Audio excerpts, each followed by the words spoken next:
Hi, Imani. Lovely to see you again.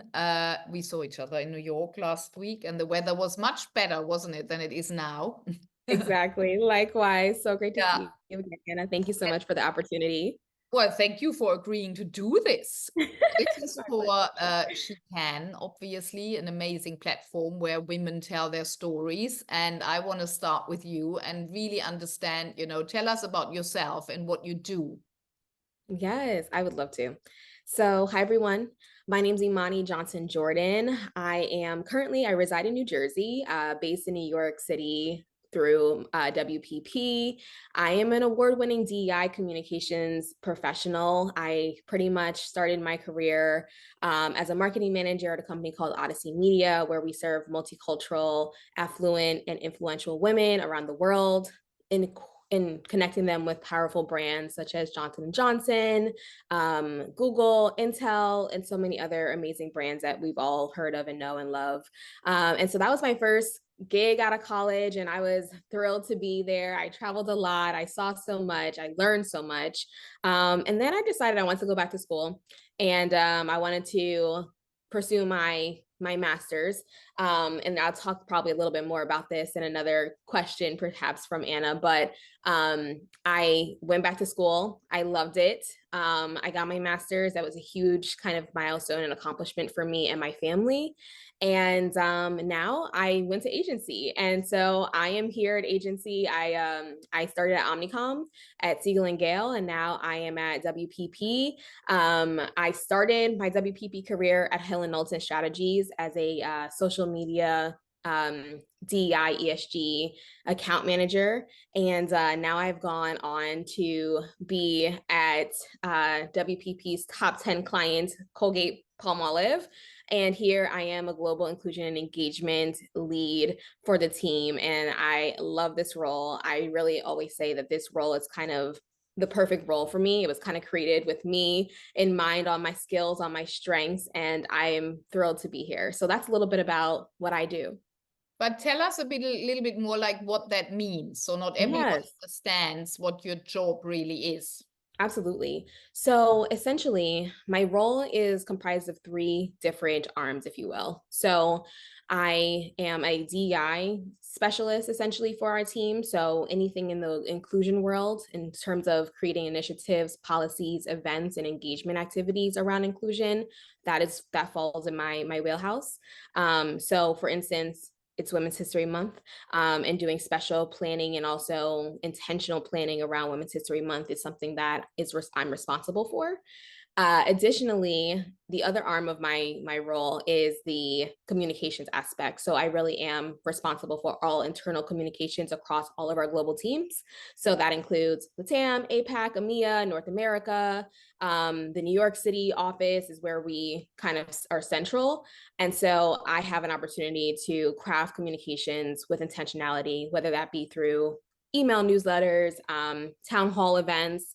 That is something that I do as well. And then the third thing is events. So I am pretty much the internal event planner for our team.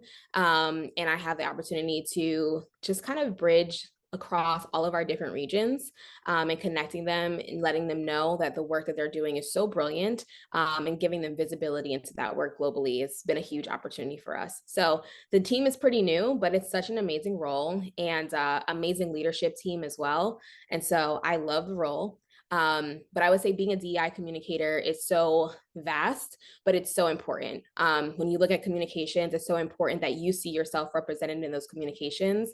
And that's essentially what I'm responsible for making sure happens. So whether that be an email, whether that be an image, whether that be a video, whether that be even a speaker on stage, it's very important that our audience sees themselves represented in those communications. Mhm. Yeah, nice. And where, I mean, that all sounds amazing, but I also want to hear about some challenges you had on the way. Yes, certainly. There's always challenges. So, I will say, I think in my career, I've had to make some choices for me, right? I've had to really prioritize myself my dreams and my ambitions. And I think that when you build relationships with, whether that be a supervisor, whether that be colleagues, it's really hard to like let go. And so I've had a lot of choices to make in terms of, is this really where I want to be? Is this really where I want to kind of spend my career? And it started by, I will say, one of my first roles, I was relocated to Florida.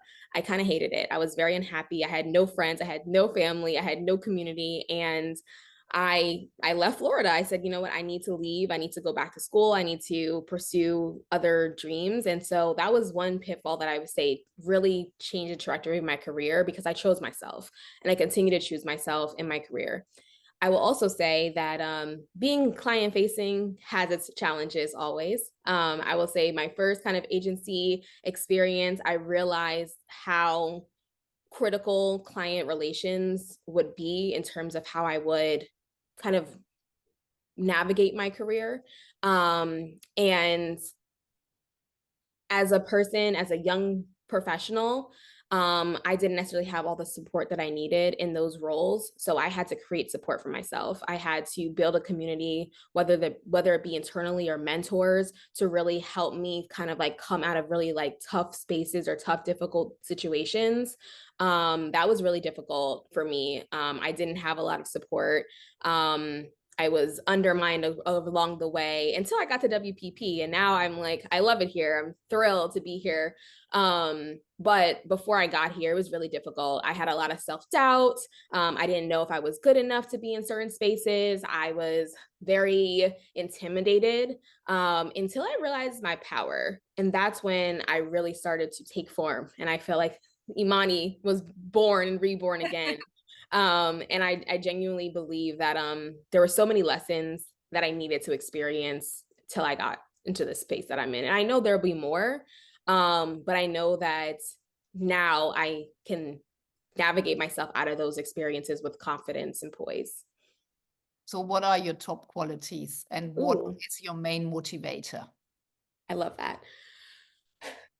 So I learned, I wouldn't say recently, but I would say Walk the Talk definitely helped me to define those a lot more, if I'm being honest. Good. I That's what know, we want. yes, I know that I am confidently a creative person. And that it takes form in so many different ways. It shows up in the work that I do. It shows up in my home. It shows up in my relationships with my friends. And I realize that I'm a creative person, and that's something that I am so excited and I'm happy to be able to embrace that. But I'm strategic. And I think that is where the two worlds collide and really bring together kind of the powerhouse that I am. I am really able to kind of take the creative aspect and the strategy and really devise a plan that I have never seen before in certain places. And that's something that I take a lot of pride in. And speaking of pride and my motivator, when I was in college, my father passed away my senior year. And he left a lot of tasks for me to complete, if I'm being honest. He was like, you have to go back to school and get your master's.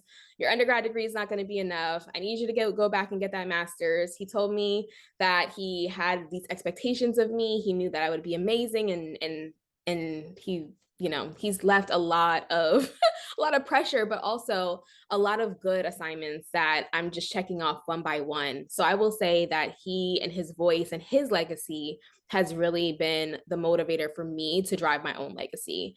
I will say that for me, my motivation is almost intrinsic. It's a part of who I am, but I've learned that I value excellence over perfection. I had to learn that because I am a perfectionist. I am a retiring perfectionist, and now I'm an excellence. I'm an excellence retired perfectionist, but I'm an excellence champion. And I unapologetically have high standards for myself and for my life and for my friends and for my peers and my colleagues. And I think that defines and helps shape who I am as a leader, because my team knows that I have a certain level of expectation, but so does everyone else around me. So I will say that's a huge motivator for me, and being intentional about that and honest also, clearly. So you don't suffer fools lightly, we would say. Yeah, no. Exactly. Exactly. So next question is, what are you most proud of to date? I mean, you have a Yes. lot to be proud of, but I mean, what comes up if you think about that? I will say, my personal brand has really been something that I've been developing over really since the beginning of time. It's funny, the first time I heard the word brand, I was 12 years old. My mom was starting a spa product company, and her marketing strategist at the time was like, "You need a brand." And I was like, "What is that?" And so ever since then, I'm like, I need a brand and I need to define who I am, and how I show up and what people take away from me. And so I will say I'm super proud of my personal brand. I'm super proud of the fact that when people meet me, they instantly either get something. They don't walk away from meeting me with nothing. Yeah, That's been very important to me. And I will say all the things that have come from building that brand, such as the awards, such as the degree, have all kind of been a testament to the work that I've put into my brand. And that means so many things. I'm an entrepreneur, I'm a serial entrepreneur. I have several businesses. That's a huge tell part us of the about brand. them. Your I site. will. I will absolutely. But that's been a huge part of my brand. And, you know, being a third generation master's degree holder as a Black woman is a rarity, but it's a responsibility that I don't take lightly. I know that I have a responsibility to pass the baton to the next generation and the next woman that I meet. And I think that's a huge part of my personal brand as well, is kind of continuing that legacy. But in terms of my serial entrepreneurship, yeah, I started when I was 12. My mom literally, she was like, "You are the VP of creativity." And I was responsible for all of the creative, but I was also responsible for sales. And so she would put me up there and people loved buying from a 12-year-old, but I learned so much being in that role, right? Can you imagine? I know the child labor laws, please Oh, don't. I started working with 12, so Yes, like in a showroom, yeah. So it was a child's collection and I was modeling it, but I also made the coffee, So and exactly. honestly, that gave me so much confidence. If you're able to earn money age 12, you're not afraid of the business world. So So true. no, I and love my that. kids had to work in the local restaurants and they always had to have a job in the summer. I love that. Yeah, Yes, exactly. So I essentially, when I was in college, broke college student, needed to make some money. yeah. I started event planning. And my clients were all the student organizations. So they would come to me and they would say, "Hey, we have $100 and we need balloons or we need centerpieces." And You're I would like, make give it me happen. 200. Give me two. Yes. Right. Like, okay, well, can we increase the budget? Can we go to other sources? But that was honestly the start of my career. Then I decided, I wanted to learn branding and graphic design. And so I began graphic designing in Canva when I was in college. And now I have several clients and I've built several brands from inception. I serve small businesses on their journeys to the marketplace, essentially. And it's quite gratifying to be able to serve them in that way. But again, that creative strategist in me Yeah. really partners with them on their journey. And now that brand is growing. I'm actually in the middle of a relaunch right now and a rebrand. But it is something that is very important to me in terms of financial independence, which I'm very open and clear about. I know that that is something that's very important for the future, my future, my community's future. I know that entrepreneurship is really the answer for us in terms of getting to the next level. Totally. And the founder of She Can, she has a huge micro finance program in Ethiopia. I She love does a lot. She has that's really what she did before this. So she is really good at that. So what did I want to ask now? What are your top tips for other women? that. You Okay. already said a couple of things, but maybe I'm you. I'm thinking, okay. Let me lean into a few because I think they all kind of connect back together. I would say the first one is something that I learned, I would say more recently, was to lean into your power, be authentic about that power, and be Mhm. bold with it unapologetically. Um, I remember I was super scared to take up space and to be seen and visible. I didn't Mhm. know how it would come across certain in certain spaces, but I would say the power of discernment really helped me to navigate spaces and to decide how I want to show up in those spaces. That has been huge for me. The other one is to seek mentors, no matter how old, no matter what level you are. But then beyond that, seek sponsors. Speak people, seek sponsors, because we can't just mentor each other to the next opportunity. We really have to pass the baton and promote within. So I will say seek sponsors. Yeah. And then the other thing I will say that I heard from a mentor 3 years ago, I was looking for my next move. I wanted to make more money. And she said to me, I am unapologetically financially motivated. And I never heard a woman say that before. And I thought it was so powerful and so important. And I said to myself, I am going to take that with me. And we have to be, because there is a gender wage gap that we're all experiencing everywhere, that it is really up to us to continue to be financially motivated in that way. And I don't think that means being money hungry, but I think it means we know that, one, we provide for our families, Yeah. and in a way that, men don't have to come out of their pockets the same way we do for even the way we raise our children. Yeah. So to me, it is very important for us to be financially motivated, for us to have a sense of independence and freedom. Yeah, also, the more you earn, the more impact you have and the more power you have, so Absolutely. it's a bit like it comes together, so yeah, no, I'm with you on that. Now, plans, goals, dreams for your future. Ooh. So I'm an expectant mother. I am almost 6 months pregnant. And so I am really building my brand and figuring out what that next stage of my life looks like. Especially my career, that could be quite intimidating, especially when you're taking leave or in the middle. I felt like I was at the peak of or the height of my career right now. And I'm like, you know what? It's really hard to figure out, okay, when does family planning come in between this? But I also had a really amazing mentor tell me, don't wait.